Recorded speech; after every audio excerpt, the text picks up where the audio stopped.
नमस्कार दोस्तों, बहुत बहुत स्वागत है मोतिहारी स्टडी पॉइंट में। इस वीडियो में हम लोग देखेंगे इंटर बोर्ड परीक्षा के लिए हिंदी के वीडियो लेकर आए हैं जो कि 40 विषय ऑब्जेक्टिव प्रश्न को देखेंगे।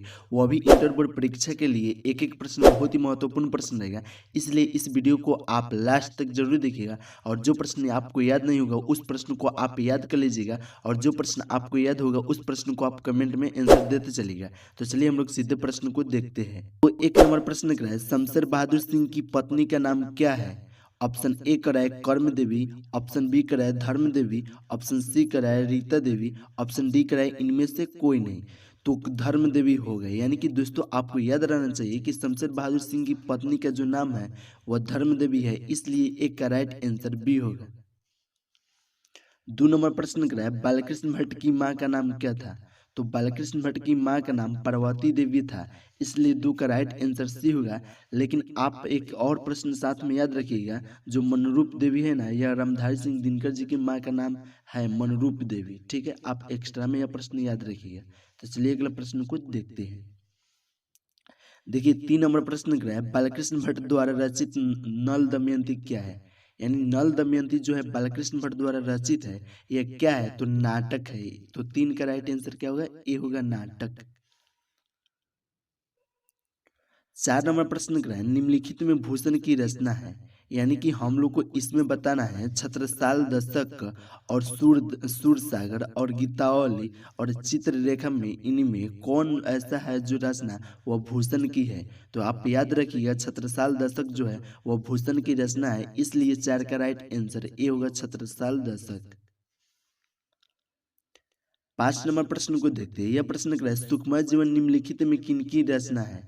बालकृष्ण भट्ट की, या चंद्रशेखर शर्मा गुलेरी की, या जयप्रकाश नारायण की, या सुखदेव की? तो दोस्तों आप याद रखिएगा जो सुखमय जीवन है ना वह चंद्रशेखर शर्मा गुलेरी की रचना है, इसलिए 5 का राइट आंसर बी होगा चंद्रशेखर शर्मा गुलेरी की। 6 नंबर प्रश्न क्या है, जूठन क्या है? ऑप्शन ए कराए कहानी, ऑप्शन बी कराए उपन्यास, ऑप्शन सी कराए रिपोर्टाज, ऑप्शन डी कराए आत्मकथा। तो आप याद रखिएगा जूठन जो है वह आत्मकथा है, यानी दलित आत्मकथा है, लेकिन आत्मकथा दिया है तो राइट आंसर डी होगा। और आपको इससे पूछा जाएगा कि आत्मकथा यानी कि जूठन जो आत्मकथा है उनके लेखक कौन है, तो आप साथ में याद रखिएगा ओम प्रकाश वाल्मीकि जी है। तो 6 का राइट आंसर डी हो गया। और इस साथ में यह एक प्रश्न याद रखिएगा कि ओम प्रकाश वाल्मीकि जी आत्मकथा के लेखक हैं। 7 नंबर प्रश्न को देखते हैं। यह प्रश्न क्या है, बनावट के अनुसार शब्द के कितने भेद होते हैं? तो बनावट के अनुसार शब्द के 3 भेद होते हैं, इसलिए 7 का राइट आंसर सी होगा 3। चलिए 8 नंबर प्रश्न को देखते हैं। यह प्रश्न बहुत ही महत्वपूर्ण प्रश्न है, जो कि कराए जयप्रकाश नारायण को समाज सेवा के लिए कौन सा पुरस्कार दिया गया था?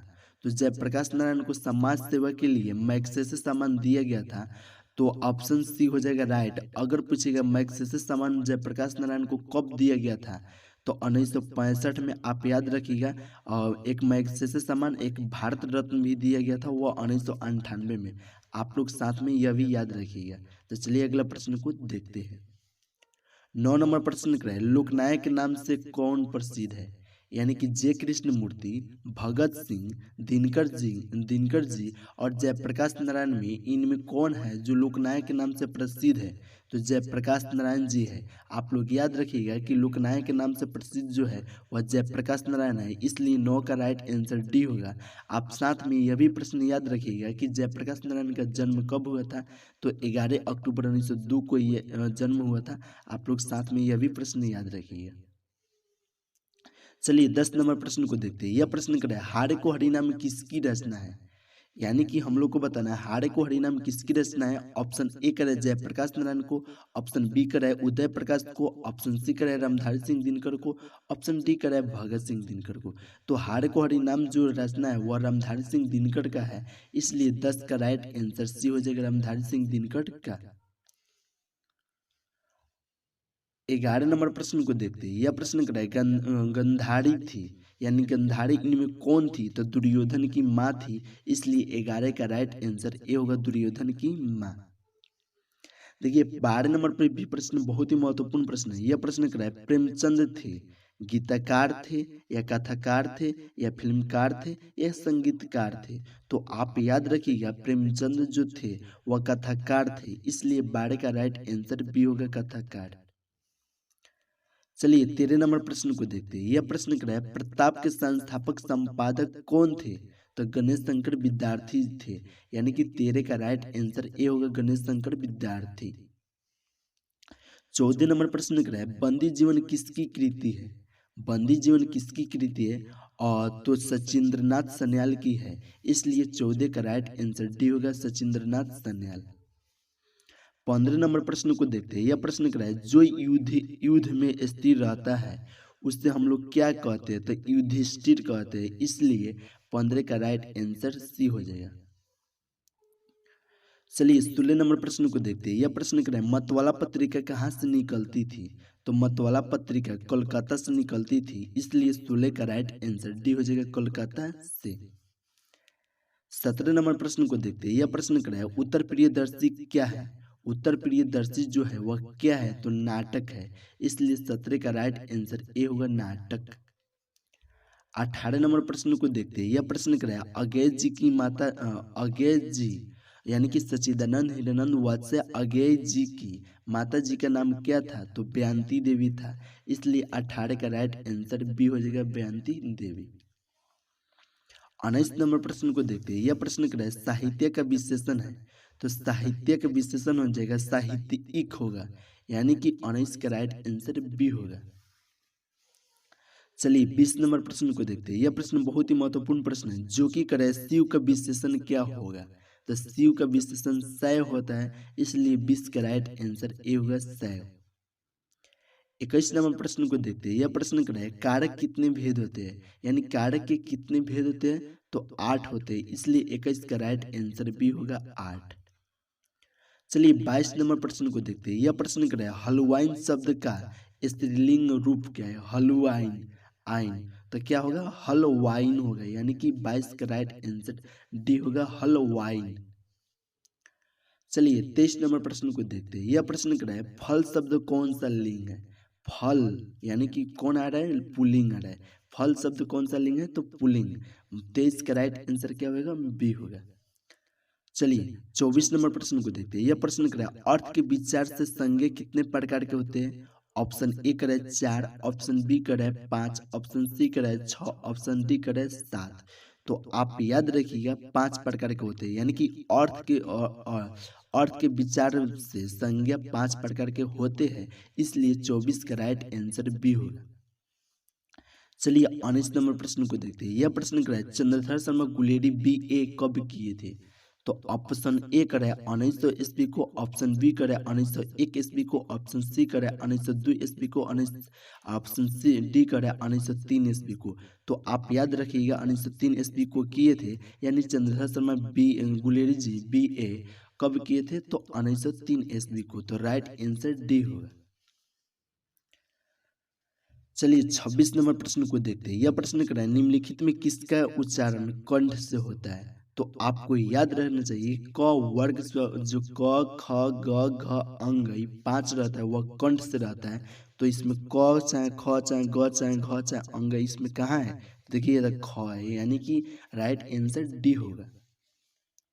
चलिए 27 नंबर प्रश्न को देखते हैं। यह प्रश्न कर रहा है नौकर की कमीज किसकी रचना है? तो नौकर की कमीज जो है वो विनोद कुमार शुक्ल की रचना है, इसलिए 27 का राइट आंसर बी हो जाएगा विनोद कुमार शुक्ल का। 28 नंबर प्रश्न बहुत ही महत्वपूर्ण प्रश्न है। यह प्रश्न कर रहा है हार जीत क्या है? तो हार जीत आप याद रखिएगा गद्य कविता है।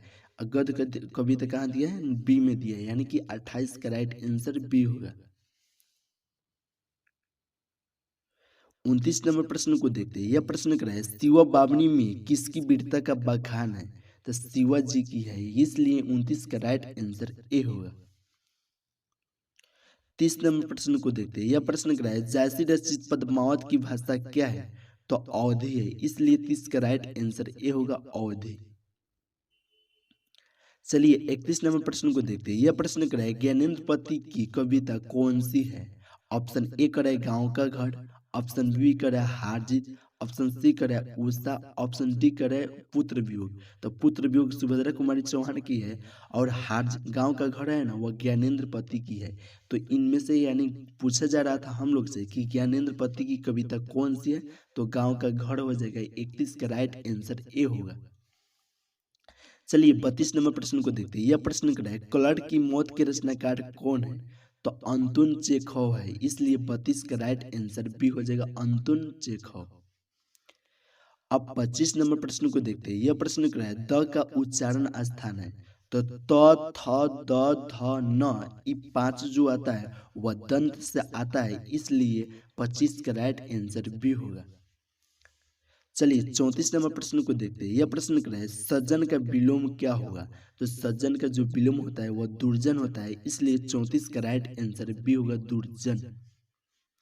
चलिए 35 नंबर प्रश्न को देखते हैं। यह प्रश्न कर रहा है आज कल कौन सा समास है, तो दोस्तों आपको याद रहना चाहिए आज कल, दाल भात डोरी ये सब माने दूगो एक उल्टा उल्टा आ रहा है, तो ये सब लगातार जो रहेगा ना उसको द्वंद्व समास कहते हैं। तो द्वंद्व दिया हुआ है डी में, तो इसलिए 35 का राइट आंसर डी होगा। चलिए 36 नंबर प्रश्न को देखते हैं। यह प्रश्न कर रहा है कामचोर कौन सा समास है, तो काम से चोर तत्पुरुष समास होगा, यानी कि 36 का राइट आंसर ए होगा तत्पुरुष। 37 नंबर प्रश्न को देखते हैं। यह प्रश्न कर रहा है सुकून की तलाश क्या है, तो सुकून की जो तलाश है वह गजलों का संग्रह है, इसलिए 37 का राइट आंसर ए होगा गजलों का संग्रह। चलिए 38 नंबर प्रश्न को देखते हैं। यह प्रश्न कर रहा है किसका जादू टूटता है, तो दोस्तों आपको याद रहना चाहिए उषा का जादू टूटता है, इसलिए 38 का राइट आंसर ए होगा उषा का। 39 नंबर प्रश्न कर रहा है प्रेम के पीर के कवि कौन है, तो प्रेम के पीर के कवि कौन है, ऑप्शन ए करे जयशंकर प्रसाद, ऑप्शन बी करे ज्ञानेंद्र पति, ऑप्शन सी करे रघुवीर शाह, ऑप्शन डी करे जायसी। तो जायसी है प्रेम के पीर के कवि, इसलिए 39 का राइट आंसर डी होगा। चलिए 40 नंबर प्रश्न को देखते हैं। यह प्रश्न कर रहा है एक लेख और एक पत्र शीर्षक पाठ क्या है, तो ऐतिहासिक पत्र है, इसलिए 40 का राइट आंसर ए होगा। दोस्तों आपको 40 ऑब्जेक्टिव प्रश्न बताए, इसका पीडीएफ बिल्कुल फ्री में लेना चाहते हैं तो 73 685 601 पर आप मैसेज कीजिए, हम आपके पास बिल्कुल फ्री में भेज देंगे। और आप चैनल को सब्सक्राइब कर लीजिए और सब वीडियो देख लीजिए, अच्छा अच्छा वीडियो इसमें डाल दिए जो परीक्षा में बहुत ऐसा प्रश्न रहेगा सीधे देखने को मिलेगा, इसलिए आप और सब जाकर सब्जेक्ट का वीडियो देख सकते हैं। चलिए फिर मिलते हैं नेक्स्ट वीडियो में नेक्स्ट टॉपिक के साथ में।